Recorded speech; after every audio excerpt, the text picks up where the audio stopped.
Smoking कैसे evolve हुई, कैसे इसने हमारी सोसाइटी को ओवरकम किया। स्मोकिंग की हिस्ट्री काफी पुरानी है। हमारे पास अब ये रिसर्च है कि स्मोकिंग से कितने सीरियस हेल्थ प्रॉब्लम्स हो सकते हैं। तंबाकू का ऐसे वाइड स्प्रेड ग्लोबल यूज जो हम आज देखते हैं वो ज्यादातर अमेरिका से ही ओरिजिनेट हुआ। ये रैपिड रिलीफ और हैबिट फॉर्मिंग नेचर इसे लोगों में जल्दी से पॉपुलर बना देती है। निकोटीन एक स्टिमुलेंट है जो तंबाकू में पाया जाता है। तंबाकू स्मोक में तकरीबन 7,000 केमिकल्स होते हैं, जिनमें से 70 से ज्यादा कार्सिनोजेनिक है। अगर कोई 10 साल तक स्मोक करता है तो उसका कैंसर का रिस्क नॉन स्मोकर के मुकाबले में 10 से 20 गुना तक बढ़ सकता है। लंग कैंसर सबसे आम है क्योंकि सिगरेट स्मोक डायरेक्टली लंग्स को अफेक्ट करता है। दिल की बीमारियों में हार्ट अटैक और कोरोनरी आर्टरी डिजीज का रिस्क बढ़ सकता है। स्मोकिंग से ब्लड में ऑक्सीजन की कमी होती है और कार्बन मोनोऑक्साइड बढ़ जाता है। गैंग्रीन में जिस्म का कोई हिस्सा खून की कमी की वजह से मर जाता है, तो बेस्ट है कि बिल्कुल ना पिए।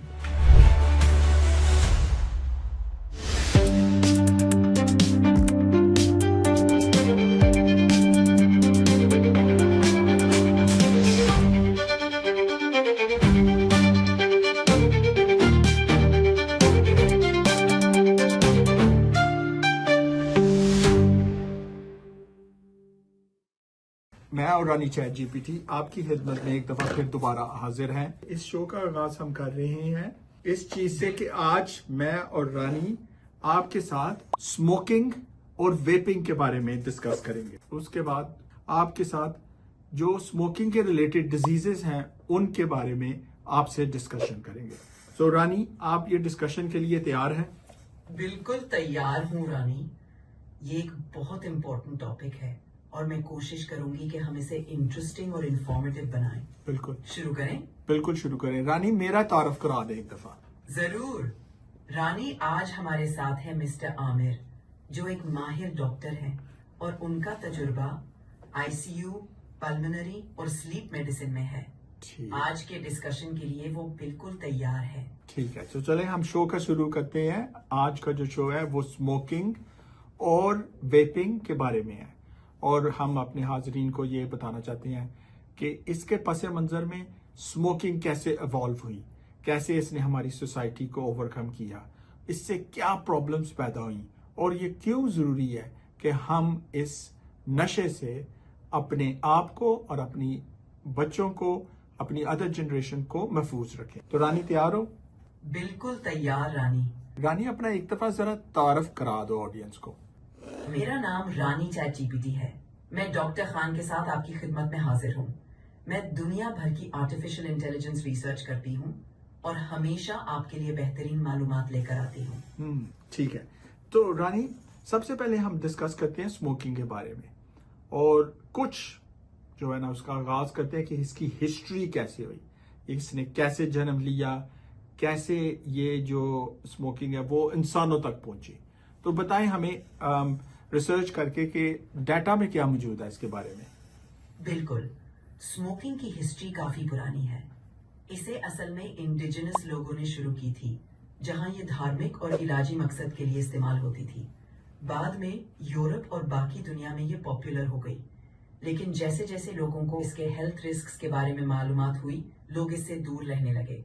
हमारे पास अब ये रिसर्च है कि स्मोकिंग से कितने सीरियस हेल्थ प्रॉब्लम्स हो सकते हैं।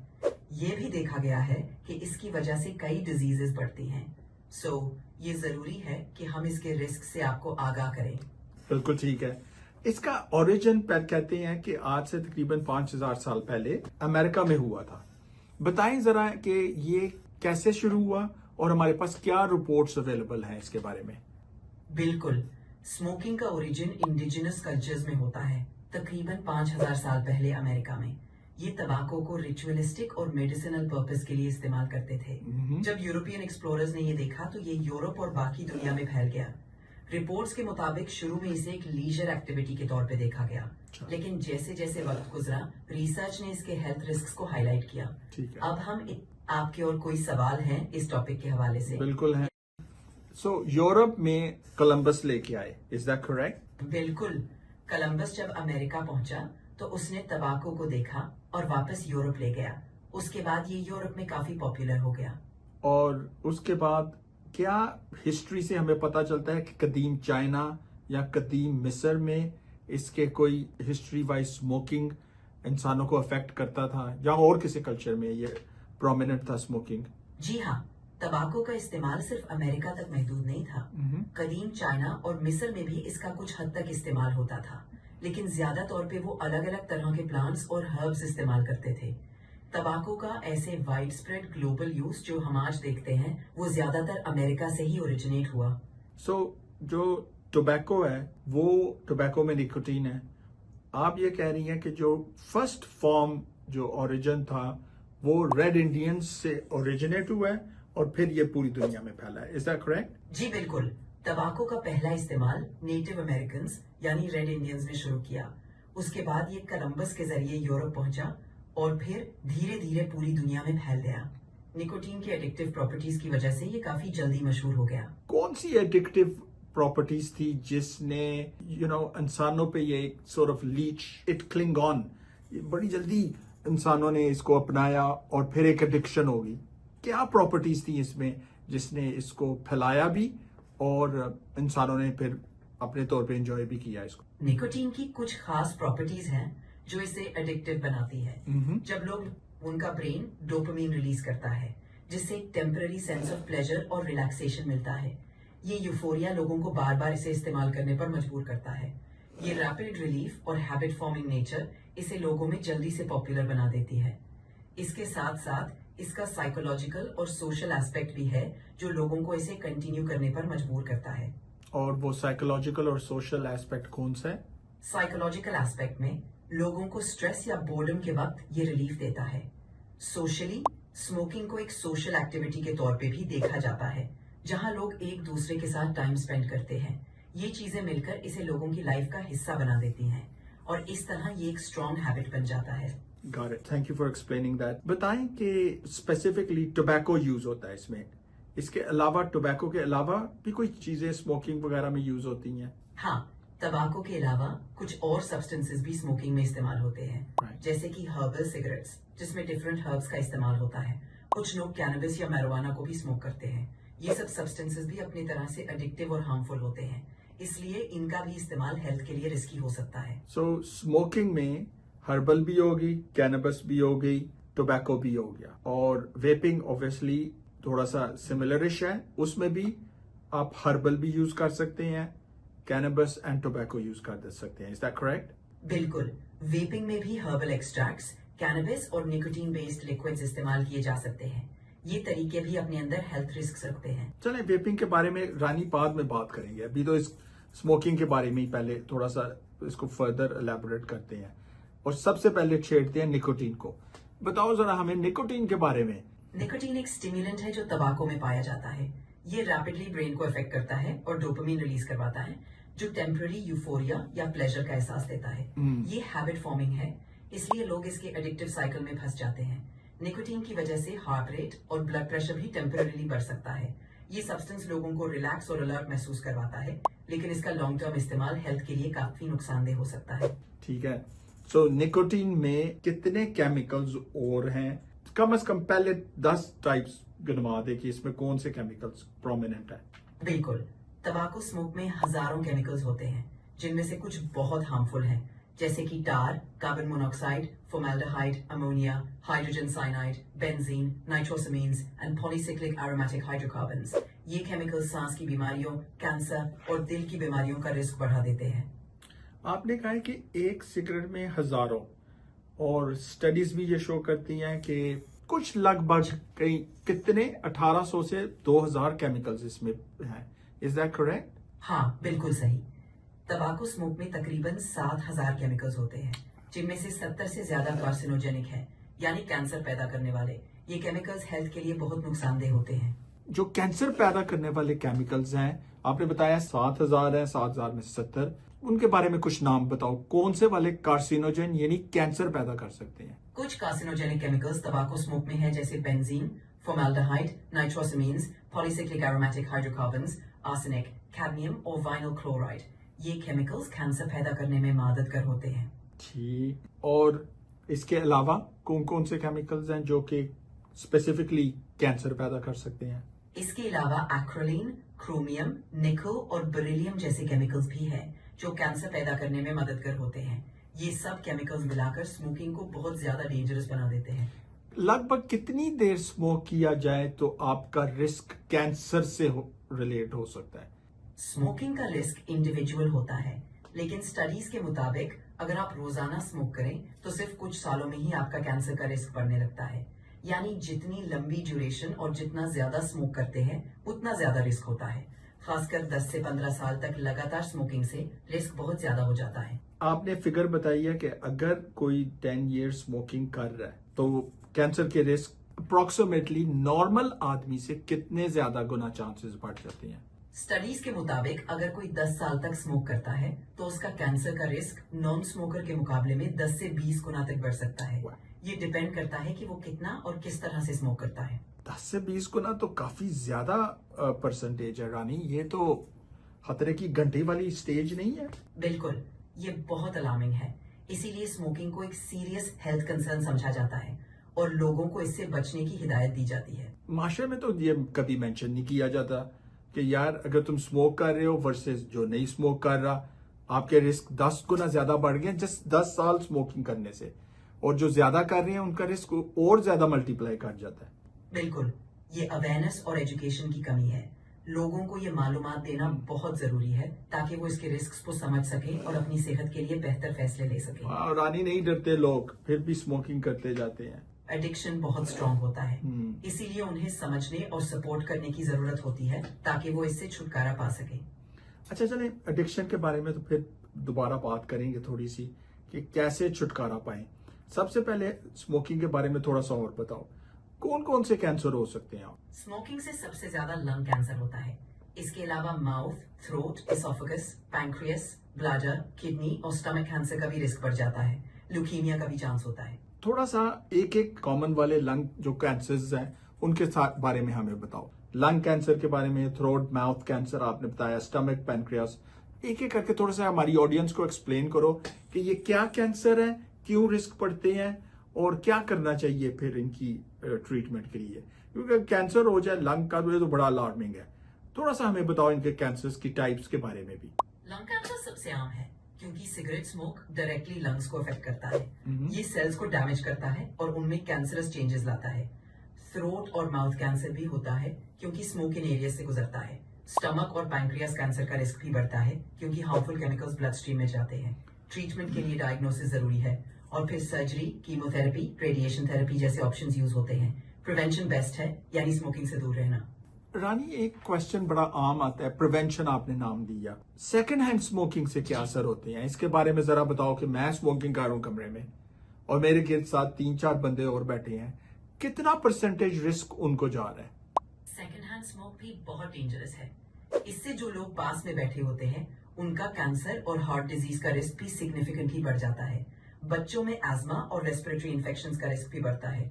तो सेकंड हैंड स्मोक भी अवॉइड करना बहुत जरूरी है। कितना परसेंटेज रिस्क है अगर एक आदमी बैठा है कमरे में वर्सेस जो स्मोक कर रहा है? जी हाँ, बिल्कुल सही। जो लोग सिर्फ कमरे में बैठे हैं और खुद स्मोक नहीं कर रहे, उनका भी रिस्क 20 से 30% तक बढ़ सकता है। लंग कैंसर के अलावा उनको कौन सा कैंसर हो सकता है? इन लोगों में हार्ट डिजीज और रेस्पिरेटरी प्रॉब्लम्स का भी रिस्क बढ़ जाता है। एग्जाम्पल दो, कौन सी हार्ट डिजीज और कौन सी रेस्पिरेटरी डिजीज? दिल की बीमारियों में हार्ट अटैक और कोरोनरी आर्टरी डिजीज का रिस्क बढ़ सकता है। रेस्पिरेटरी प्रॉब्लम्स में एस्मा और chronic obstructive pulmonary disease COPD शामिल है।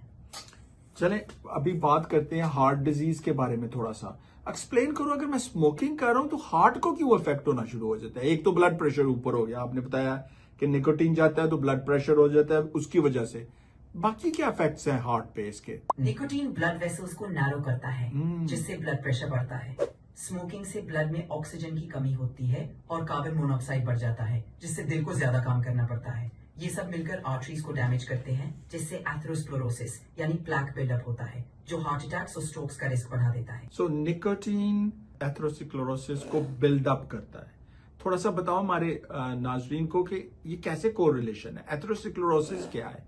एथेरोस्क्लेरोसिस में आर्टरीज में प्लैक जमा होता है जो फैट, कोलेस्ट्रॉल और अदर सब्सटेंसेस से बनता है। निकोटीन इस प्रोसेस को एक्सेलरेट करता है क्योंकि ये ब्लड वेसल्स को डैमेज करता है और इन्फ्लेमेशन बढ़ाता है। इससे आर्टरीज हार्ड और नैरो हो जाती हैं, जिससे ब्लड फ्लो में रुकावट होती है और हार्ट को ऑक्सीजन और न्यूट्रिएंट्स नहीं मिलते। सो आप ये कह रही हैं कि स्मोकिंग से जो खून की गर्दिश है वो सोजिश हो जाती है, और उस सोजिश की वजह से प्लैक बिल्ट होता है, जिससे ब्लड का फ्लो डिक्रीज हो जाता है, और जब ऑक्सीजन नहीं मिलता तो उससे प्रॉब्लम शुरू हो जाती है। करेक्ट? बिल्कुल सही। स्मोकिंग से ब्लड वेसल्स डैमेज होती हैं और इन्फ्लेमेशन होती है, जो ब्लैक बिल्डअप को तेज करती है। इससे ब्लड फ्लो कम होता है और ऑक्सीजन की कमी से दिल और बाकी ऑर्गन्स को नुकसान पहुंचता है। हार्ट में ब्लड ना जाए तो हार्ट अटैक, दिमाग में ब्लड ना जाए तो स्ट्रोक, किडनीज में ब्लड ना जाए तो किडनी फेलियर। बताओ और रानी, हमें कौन कौन सी और ऑर्गन्स अफेक्ट हो सकते हैं ब्लड फ्लो की वजह से? जी बिल्कुल, ब्लड फ्लो की कमी से लंग्स, इंटेस्टाइन्स और लिम्स भी अफेक्ट हो सकते हैं। इससे peripheral artery disease, chronic lung disease और इवन डाइजेस्टिव प्रॉब्लम्स हो सकती हैं। ब्लड सर्कुलेशन की कमी बहुत से सीरियस हेल्थ इश्यूज का सबब बन सकती है। राइट। जो आपने अभी एक और एरिया कहा है कि ब्लड जब लिम्स को नहीं जाता, आपके बाजुओं या टांगों पे नहीं ब्लड फ्लो जाता, उससे इम्पीडमेंट होती है, क्योंकि निकोटीन वहां पे भी पहुंच रही है और ऑब्स्ट्रक्ट कर रही है। थोड़ा सा बताओ हमें और इसके बारे में। बिल्कुल, निकोटीन से ब्लड वेसल्स नैरो हो जाती हैं और लिम्स तक खून कम पहुंचता है। इससे पेरिफेरल आर्टरी डिजीज हो सकती है, जिससे पेन, नमनेस और इवन गैंग्रीन का रिस्क होता है। ये कंडीशन चलने फिरने में मुश्किल पैदा करती है और सीरियस केसेस में एम्पुटेशन तक जरूरी हो सकती है। ये गैंग्रीन क्या है, जरा हमारे ऑडियंस को बताओ। गैंग्रीन में जिस्म का कोई हिस्सा खून की कमी की वजह से मर जाता है। ये ज्यादातर इन्फेक्शन या इंजरी की वजह से होता है। गैंग्रीन तब होती है जब किसी हिस्से में खून नहीं पहुंचता, ठीक है, और वो हिस्सा मर जाता है।